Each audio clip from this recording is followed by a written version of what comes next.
Himmatnagar urban development authority બનાવવાના નિર્ણયને રાજ્ય સરકારે હાલ સ્થગિત કરવાનો નિર્ણય લીધો. 17 ડિસેમ્બરના રાત્રિના 10 વાગે નાયબ મુખ્યમંત્રી હર્ષ સંઘવીની ઉપસ્થિતિમાં મહત્વની બેઠક યોજાઈ. મુખ્યમંત્રી ભૂપેન્દ્ર પટેલના સીધા દિશા નિર્દેશ હેઠળ નાયબ મુખ્યમંત્રી હર્ષ સંઘવીની અધ્યક્ષતામાં હિંમતનગર અર્બન ડેવલપમેન્ટ ઓથોરિટી મુદ્દે સંબંધિત ગામોના આગેવાનો ગ્રામજનો સાથે ગાંધીનગર ખાતે મહત્વપૂર્ણ બેઠક યોજાઈ હતી. આ બેઠકમાં મુખ્યમંત્રીના માર્ગદર્શન હેઠળ રચાયેલી કમિટીના સભ્ય મંત્રી ઋષિકેશ પટેલ, અર્જુનભાઈ મોઢવાડિયા, ડોક્ટર પ્રદ્યુમન વાંઝા ઉપસ્થિત રહ્યા હતા. હુડા મુદ્દે રજૂઆત માટે આવેલા આગેવાનો તથા ગ્રામજનોના તમામ મુદ્દાઓ કાળજીપૂર્વક સાંભળીને રાજ્ય સરકારે હિંમતનગર અર્બન ડેવલપમેન્ટ ઓથોરિટી બનાવવાનો નિર્ણયને હાલ સ્થગિત કરવાનો નિર્ણય લેવામાં આવ્યો છે.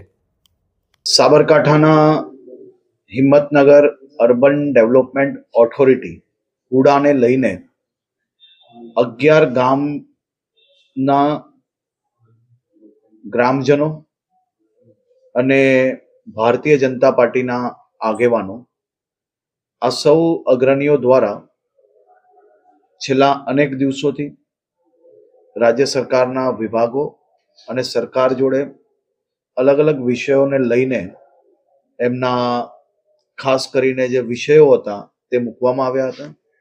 આજે સવારે માનનીય મુખ્યમંત્રી શ્રીની સૂચનાથી 4 મંત્રીશ્રીઓની કમિટી આદરણીય ઋષિકેશભાઈ પટેલ, અર્જુનભાઈ મોઢવાડિયા, પ્રદ્યુમનભાઈ વાજા, જીતુભાઈ વાઘાણી અને નરેશભાઈ પટેલ આજે કોઈ કારણોસર હાજર નહીં રહી શક્યા.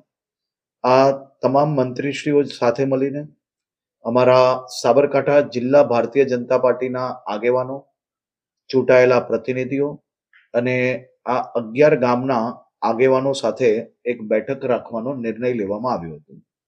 આદરણીય મુખ્યમંત્રી શ્રી દ્વારા ખાસ સૂચના આપવામાં આવી હતી કે સૌ ગ્રામજનો અને આગેવાનોના મનની જે વાત છે અને ખાસ કરીને કોઈ બી પ્રકારે તેમને તકલીફ ના પડે તે પ્રકારનો નિર્ણય તાત્કાલિક ધોરણે બેઠક કરીને લેવામાં આવે.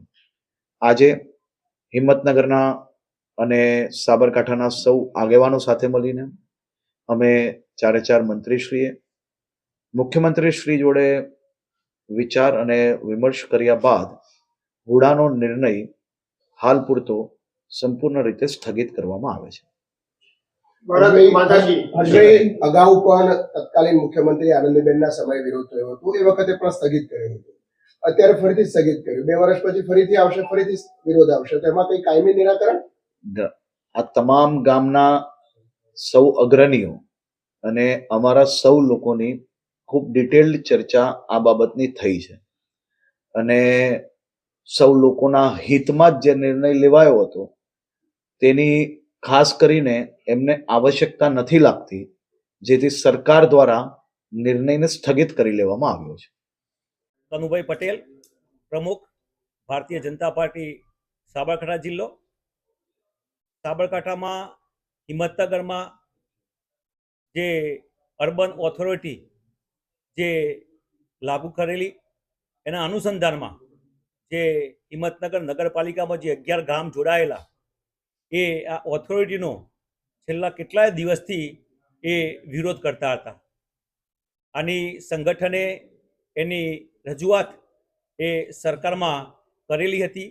આજે આપણા સંવેદનશીલ મુખ્યમંત્રી શ્રી ભૂપેન્દ્રભાઈ પટેલ સાહેબ, આપણા ડેપ્યુટી સીએમ આદરણીય શ્રી હર્ષભાઈ સંઘવી સાહેબ, આદરણીય શ્રી અર્જુનભાઈ મોઢવાડિયા સાહેબ, ઋષિકેશભાઈ સાહેબ અને શિક્ષણ મંત્રી શ્રી વાજા સાહેબની અધ્યક્ષતામાં આજે હિંમતનગરના જે સંગઠનના પદાધિકારીઓ અને સંગઠનના જે હોદ્દેદારો તેમજ જે હુડા સમિતિના આગેવાનો સાથે આજે મિટિંગ ગાંધીનગર ખાતે કરવામાં આવેલી અને આ તમામ સરકારના આપણા આદરણીય શ્રી ડેપ્યુટી સીએમ શ્રી હર્ષભાઈ સંઘવી સાહેબ, શ્રી વાજા સાહેબ, ઋષિકેશભાઈ સાહેબ અને અર્જુનભાઈ મોઢવાડિયા સાહેબની રૂબરૂમાં અત્યારે હાલ જે અર્બન ઓથોરિટી જે લગાવવામાં આવી છે એ તાત્કાલિક અસરથી એ સ્થગિત કરવામાં આવી છે અને આગામી સમયમાં પણ એ માટે યોગ્ય